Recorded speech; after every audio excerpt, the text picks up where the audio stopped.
boys and girls, girls and boys, OneRepublic. We have Sink or Swim, that's the title of the song. And you're welcome to Chord and Guitar, of course. So what you're gonna do if you will be dropped in the ocean with a guitar, you're gonna sink or swim. I think we're gonna swim through this tutorial like nothing here on Chord and Guitar. Let's take a look at this song here.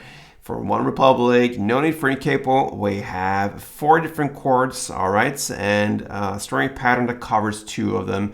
So 2-part strumming. Let's take a look at this song. Starting with the chords, we have E first, and that is open E, second A, second D, first G, open B, and open E. Next chord is C sharp minor.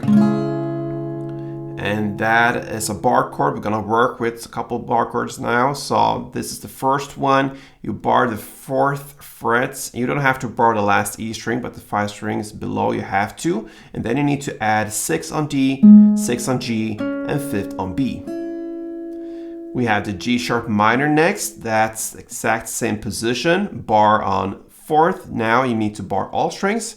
And then you need to add 6 on A and 6 on D. My suggestion here is you could go actually and bar all strings even on the C sharp minor, so you have that bar ready for the G sharp minor next. So you just go like this for C sharp, and then you go up to this and play the G sharp. Okay, that's just a suggestion. Then another suggestion here, the last chord will be A. Normally we have the A like this, and I can show you that as well. It goes open A, second D, second G, second B, and open E.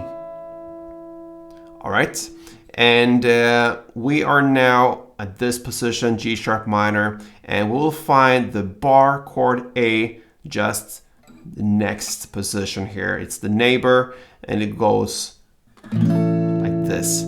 So I would choose to go with the bar chord A, even if sometimes we need to want to reduce as many bar chords as possible to keep it simple. But for this specific song, it's very neat to just cross 1 fret and have the A like this. Pretty much the same grip as well. So that is a bar placed on the 5th fret. You bar all strings there, and then you need to add 7th on A, 7th on D, and 6 on G. Right? So I would go with this. You can choose to go either this A or this A. And yeah, the pro with this A is that the next chord that starts again will be the E, so you are close to the E there as well. So it's a matter of a choice here. You need to just go what feels better for you. So the chord progression will be, like I said, the same: E, C sharp, G sharp, A, and like this. Okay, so we need to learn the strumming now. And it's a 2-part strumming pattern, so it will cover 2 chords. We will start with the first combo there, E to C sharp minor. So the first part will be E, and it goes down, down, up. Okay, so down, down, up. That is the first part. So. And then you shift to the next chord, which is the C sharp minor now. And you're gonna play down, down, down, up. And that's it for C sharp minor. And there you have the patterns. You will now apply the same patterns for the next 2 chords. So the G sharp minor is played in the same way as E. Down, down, up, and then you go to A and play the same as the C sharp minor. Down, down, down, up. Okay, so there you have it. Slowly it goes like this. For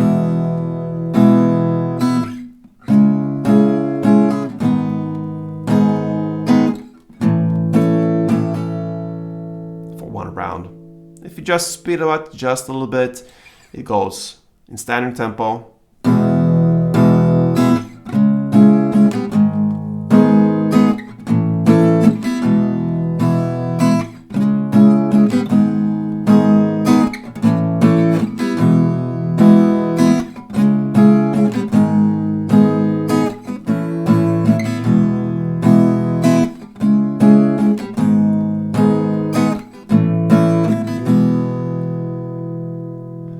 Alright guys, so I played both versions of A for you, 4 rounds, and you're gonna play like this from the beginning till the very end. Good luck with sink or swim. Hope you enjoyed it, and give me a like on this one. Why not? Thank you so much, and play tuned.